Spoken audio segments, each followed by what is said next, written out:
characters. So, what is the main character's attitude towards his or her lifestyle? And is she happy or sad, content or discontent, and why? Well, my character has a mixed emotion throughout the story. In the beginning, he had a happy life, and then a big event, and the event was a terrorist attack in San Francisco, and that was the beginning of his life starting to become sad and miserable. And towards the end of the book, he becomes happy because he finds one of his friends that he thought was dead. Good. So then, what sort of conflicts, or what sort of conflict is the character facing, and how is this conflict revealed, and is it resolved, and if so, how? So my character is facing the conflicts of world versus self, self versus self, and self versus people. So world versus self would be, um, he's the world versus self and world versus people is basically the same thing. He's facing the government with a wrongful prosecution of being called the so-called terrorist that bombed San Francisco, and so um, he's really fighting physically and emotionally with this government, and particularly the DHS, which is Department of Homeland Security, and with self to self, he's really debating on if he should do certain actions or if he shouldn't, and um, he is having all these other influences like his girlfriend telling him what to do and his all of his other friends. So it's really a big conflict between himself and the DHS and himself basically. And people. So then the setting. So then, what is the setting of the work, and is there more than one? And consider the historical period, season, time of day, and geographical location.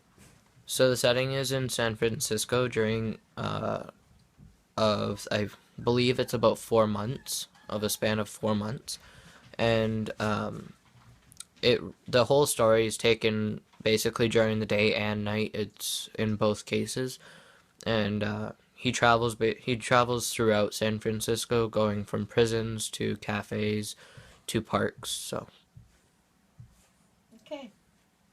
Um, and how does this setting affect the characters in the story?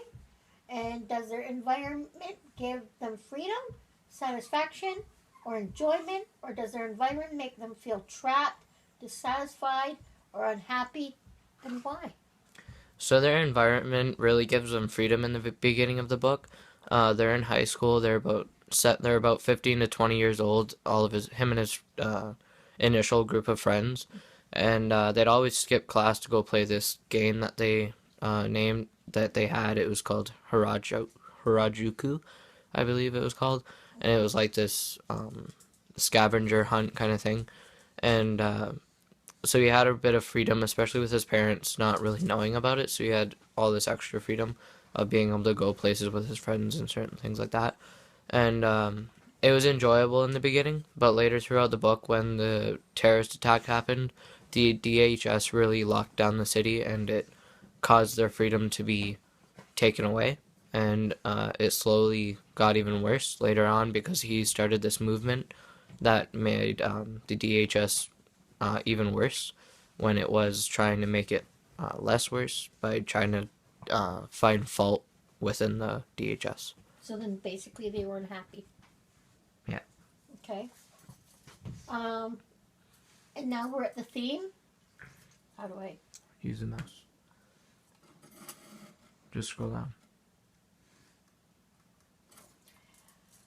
So, what was the author's purpose in writing this story? So the author's purpose was really to make people understand how much authority the government really has and what their boundaries, you could say, were with the people. Like the DHS in this book really went way too far, and they had honestly no authority to do what they did.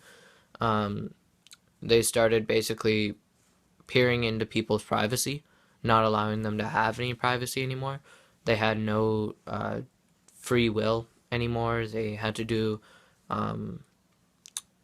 everything that the DHS wanted them to do. Um, and honestly, it took their freedom away because everywhere, if somebody did a wrong move or did something out of the ordinary, the DHS would make them suspects and make them, like, deem them as potential terrorists.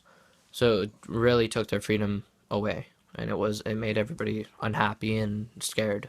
So does the story have a theme, and what is it, and is it implicit or explicit? So the theme in this story I found was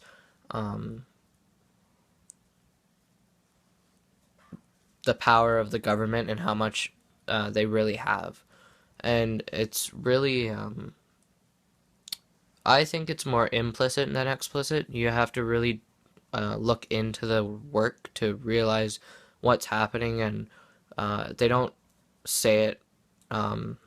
They don't really say it in the story. It's just more implied rather than expressed. Okay. So is there more than one theme? And does the theme support or oppose popular notions of life? Or does the theme offer a new insight into human experience? Or does it support an old traditional one? So I think there are more than one theme, and I think they really oppose the way we live our life today. The government has the so-called Bill of Rights and things like that, but in this book, it basically is ripped apart. The DHS doesn't follow the constitutional rights. They don't follow the Bill of Rights. They don't follow any of the laws that they themselves have put in place by the government, and they're the ones that are supposed to follow those rules for the people's safety and for things like that. And it also shows really who are the terrorists. Are the government the terrorists, or the people themselves the terrorists, or the foreign people coming from the other country's terrorists? In this book, it really shows who the terrorists are when this happens, and it's the government, and that's what is really the main point of this book. Shows the terrorists don't have to be somebody from another country. They can be your own family. They could be your next door neighbors. They can be anybody that you know, basically, and anybody that you don't know. It doesn't matter who they are, and it doesn't matter if they're actually creating. It doesn't matter if they're killing people. They just have to create that fear of if you do something, you'll be punished or you'll be killed or whatever. Okay. So what lesson or message does the author want the reader to understand from the story? Well, the message that the author really wants the reader to understand is that the government doesn't have complete control over you. The government has only so much control, and they can't do anything about it. In this book, it basically doesn't follow that. In this book, it's basically saying that the government has complete control over you when this kind of event happens, when they really don't. They have the Bill of Rights, they have the constitutional rights, and they're supposed to follow that. So it's showing that they can't do that, and they're wrong to do it, and that you can stand up, and in the end, it may work out for you.